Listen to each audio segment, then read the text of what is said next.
He built an empire from nothing, sweat, rejection, and sleepless nights. His name was on the walls, his vision in every corner of the company.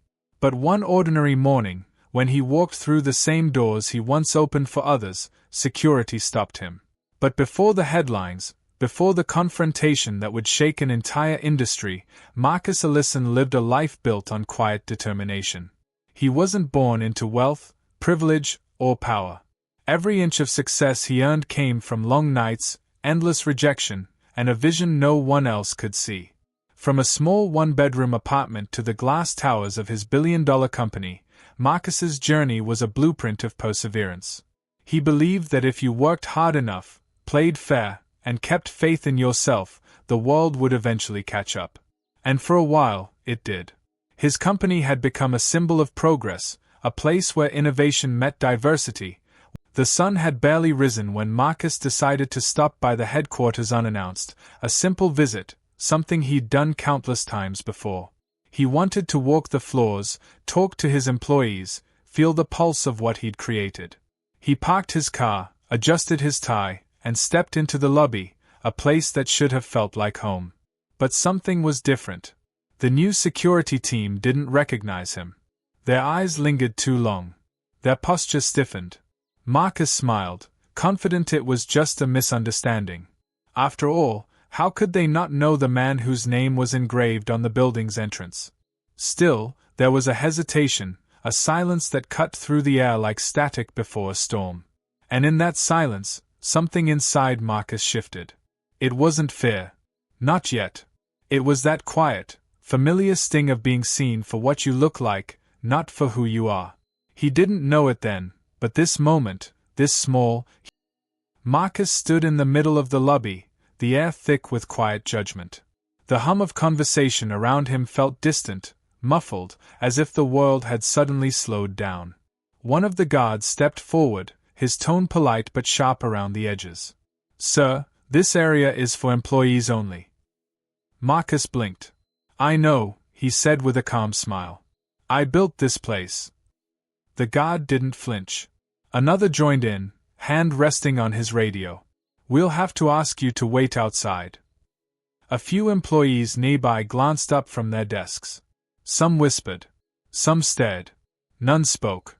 It wasn't just disbelief, it was discomfort, the kind that comes when people sense something. Marcus's chest tightened. Incidents? What kind of incident could justify this level of disbelief? The other guard whispered something into his radio.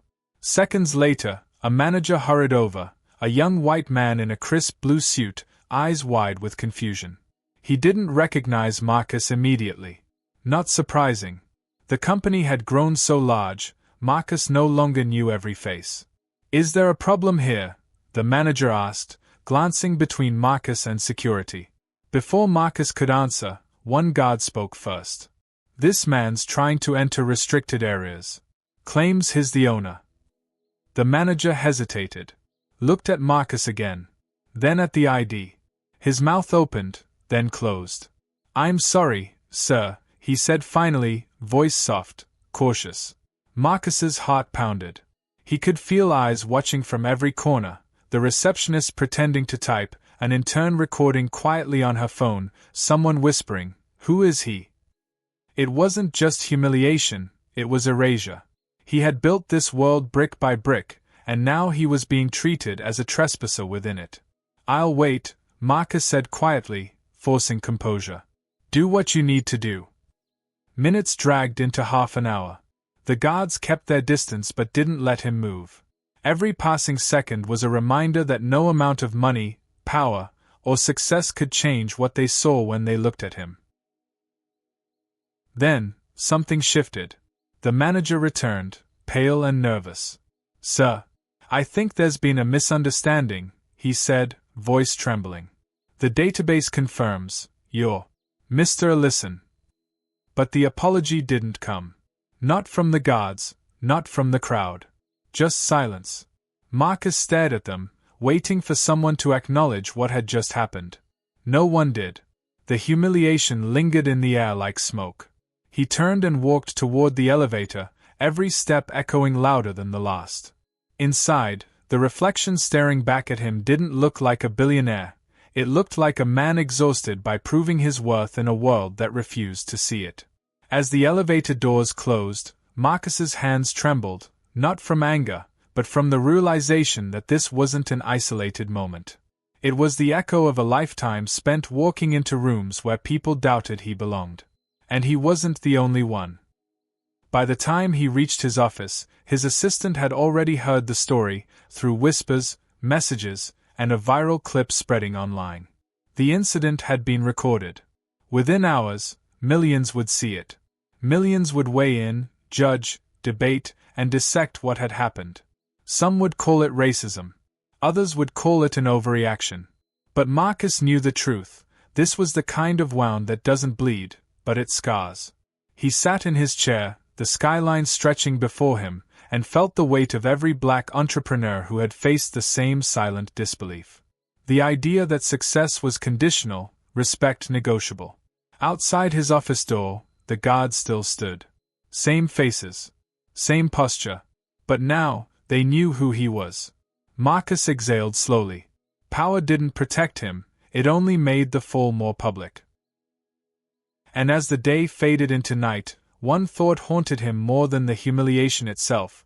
If this could happen to him, the man who built everything from nothing, what hope did others have who had no title, no money, no protection? That question would become the spark for something much bigger. Because Marcus wasn't just going to walk away quietly this time. The video spread faster than Marcus could process. Within hours, his name, his face, was everywhere. Not as a celebrated innovator, not as a billionaire CEO, but as the black man kicked out of his own company. News outlets called. Investors demanded statements. His PR team begged him to control the narrative. But what narrative could he control when the truth was already out there for the world to judge? He sat alone in his office that night, lights dimmed, the city below flickering like a restless sea. The same lobby where he'd been humiliated was now filled with reporters, cameras, and security, this time, his security. But the damage had been done. Marcus replayed the footage over and over, the guard's cold voice, the doubt in the manager's eyes, the way people looked away instead of speaking up. Each second was a wound reopening. This wasn't just about him. It was about every person who had ever been told, silently or loudly, you don't belong. The board called an emergency meeting. Not to apologize, but to assess the public relations risk. When Marcus walked into the room, it fell silent. Every executive, people he had mentored, promoted, trusted, avoided his gaze. Someone finally spoke, voice clipped and cautious. Marcus, we need to handle this delicately. Emotions are high. Maybe it's best if you take a step back, temporarily. He froze. A step back? From the company I built. It's only until things settle, another added. Optics matter. The media. Marcus's hand slammed the table. The sound echoed through the room like thunder. Optics? You're worried about optics while the world just watched your founder get treated like a criminal in his own building. His voice shook, not from rage, but heartbreak. No one answered. That silence told him everything. He realized in that moment, it wasn't just the gods who failed him. It was the entire system that quietly benefited from pretending this kind of thing didn't happen. A system that smiled in his face but unfairly and unduly saw him as one of them. The weight of it hit him all at once. Years of restraint, of proving, of pretending. He had built bridges, hired fairly, and opened doors, and still, here he was, standing in front of people who doubted his place at his own table. Marcus took a breath. Then another. When he spoke again, his tone was calm, steady, almost frighteningly controlled. You don't need to ask me to step back, he said. I'm stepping forward. And I'm taking this company, and this conversation, with me. He left the room without looking back.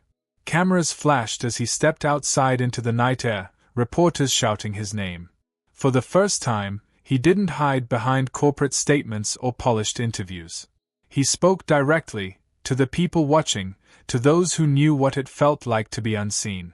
I built this company so others would never have to feel what I felt today. But I was wrong. The truth is, success doesn't protect you from prejudice. It just changes the view from which you see it. The clip would go viral. Again. But this time, on his terms. Because Marcus wasn't just a man reclaiming his company. He was a man reclaiming his voice. And what he would do next would change everything. The days that followed were a blur. Headlines, interviews, hashtags. Everyone had an opinion, some were outraged, others dismissive.